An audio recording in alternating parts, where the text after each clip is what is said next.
மயிலாடுதுறை மாவட்டம் சீர்காழி சுற்றுவட்டார பகுதிகளில் பலத்த காற்றுடன் இடிமின்னலுடன் கனமழை பெய்து வருகிறது. இது பற்றிய மேலும் விவரங்களை தருகிறார் நமது செய்தியாளர் மணிகண்டன். மணிகண்டன், சீர்காழியை பொறுத்தவரை எத்தனை மணி நேரமாக மழை பெய்து வருகிறது? முழு விவரம்.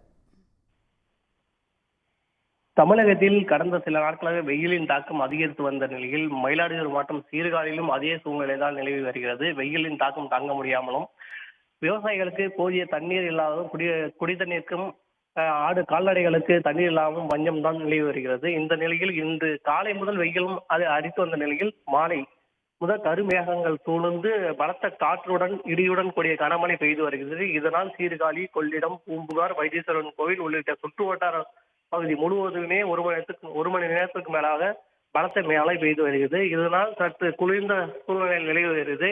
இந்த மழை நீரானது ஏரி குளங்கள் நிரம்பினால் விவசாயத்திற்கும் கால்நடைகளுக்கும் பயனுள்ளதாக இருக்கும் என்று விவசாய தரப்பில் தெரிவிக்கின்றனர்.